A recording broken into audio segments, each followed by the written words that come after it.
Look at your hand. The first thing you do every morning isn't an act of will. It's a reflex. You reach for that glowing rectangle of glass and you surrender. Before your feet even touch the floor, you've already invited 1,000 voices into your skull. Social media, emails, news, outrage. You aren't waking up.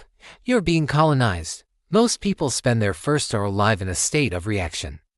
They think they're catching up on the world, but they're actually teaching their brain to be a slave to external stimuli. You wonder why you feel anxious by noon. You wonder why your focus is shattered. It's because you've built a temple of chaos before you've even brushed your teeth. Listen, the morning isn't about productivity. That's a corporate lie. The morning is about architecture. It's the only time of day where you can actually own the frame of your reality. Today we're talking about a total neurological rewiring. We're going to dismantle the mental chains that keep you small and build a routine that makes you dangerously effective. This is the cold truth. If you can't own the first hour, you'll never own your life. Think about this. Your current identity isn't a choice. It's a product of social programming. Since you were a child, you've been conditioned to seek the path of least resistance. The snooze button isn't just a button. It's a rejection of your potential. Every time you hit it, you're telling your subconscious that your dreams are less important. This is cognitive decay. Your environment has been engineered to keep you in a state of passivity. The soft bed, the warm room, the instant dopamine of the phone. These are the bars of your cell.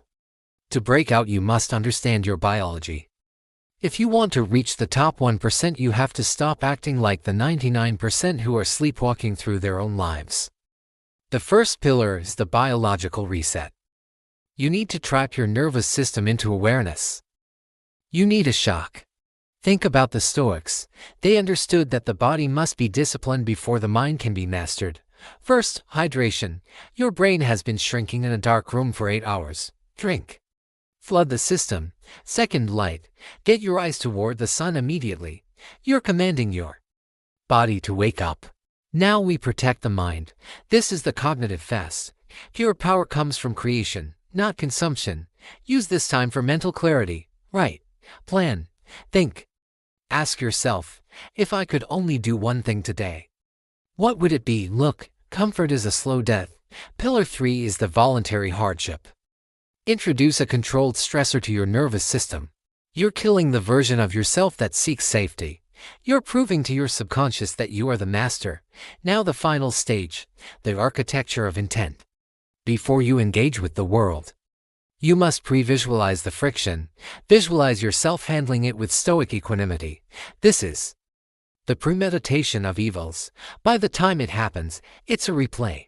Here is the cold truth. You can go back to the warm bed and the slow decay of your potential. The world wants you to stay asleep. Every morning is a miniature version of your entire life. How you spend your first hour is how you spend your years. The sun is rising. The clock is ticking. The cage is open. Do not stay inside.